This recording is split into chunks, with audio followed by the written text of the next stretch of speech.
Sincèrement, c'est un discours mémorial. Parce que le chef de l'État a fait tout d'horizon sur tous les secteurs de la vie nationale.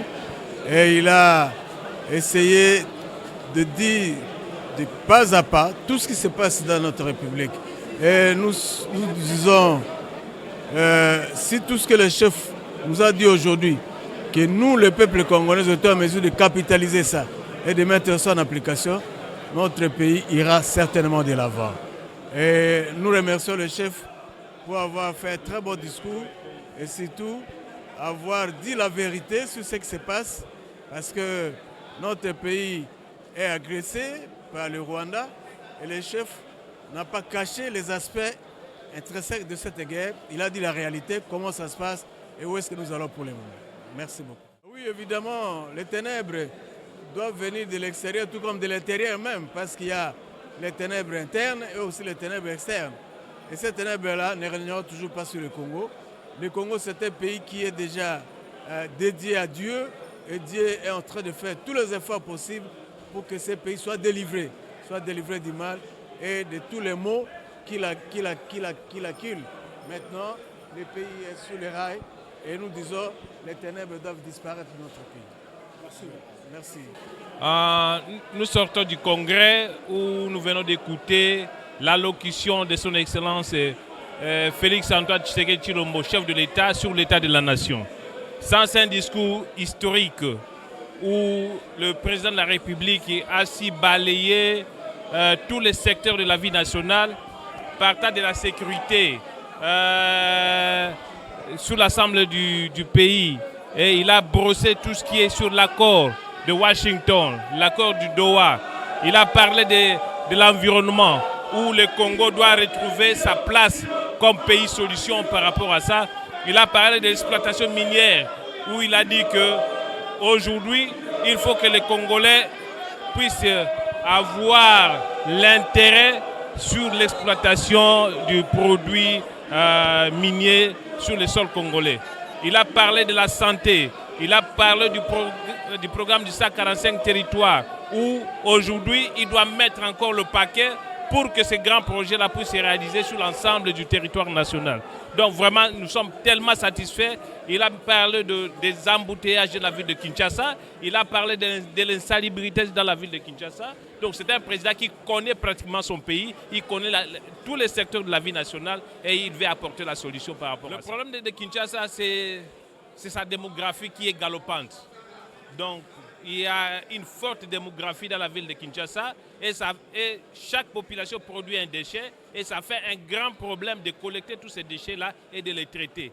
Donc, le président a su parler parce qu'on doit trouver une solution par rapport à ça, que le gouvernement mette la main dans la pâte pour collecter les déchets et assainir la ville de Kinshasa. Et non? Honorable Tita Kojak, élu de Poko dans la province de Bazouélé. Monsieur le journaliste, je tiens à vous remercier pour cette préoccupation par vous soulevée, celle de savoir quel a été le contenu du message du chef de l'État. Il est des usuels constitutionnels et parlementaires qu'au mois de décembre, avant les vacances parlementaires, conformément à l'article 77 de notre Constitution, les deux chambres réunies en congrès et le chef de l'État prononcent un discours sur l'état des lieux de la nation. Comme vous le savez bien, le chef de l'État, c'est le gestionnaire au quotidien de la République. Alors, il est dans l'obligation de bien vouloir dire à la population qu'est-ce qu'il a fait pendant l'année et qu'est-ce qu'il compte faire pour l'année qui arrive incessamment, l'année 2026. Mais ce qui m'a plu, le chef de l'État a dit, c'est un rendez-vous de vérité et de la redevabilité. Vérité, il ne va dire ce n'est que la vérité. C'est ce qu'il a fait et c'est ce qu'il compte faire. un devoir de redevabilité. Parce qu'il y a la nation qui attend de lui ce qu'il a fait et il est dans l'obligation de rendre compte. Et ce qui m'a pris encore, le chef de l'État a dit, nous sommes agressés par le M23 sous la couverture de notre adversaire ou l'ennemi qui est le Rwanda. Mais il y a le mot qui m'a pris. Le chef de l'État a dit, la guerre que nous connaissons à l'Est et partout n'est pas une guerre intercommunautaire, mais plutôt une guerre par procuration. Cela veut dire quoi? Donc, le M23 et les autres, ce n'est qu'une interface. Mais le véritable agresseur, c'est le Rwanda. Donc, le M23, ce n'est qu'un porteur d'un mandat, d'une procuration émanant de Rwanda.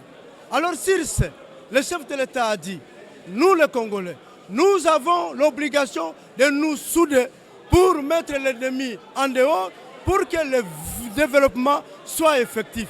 Nous voulons avoir le développement, nous devons parler un même langage, malgré nos différends. Parce que le Congo, c'est notre dénominateur commun.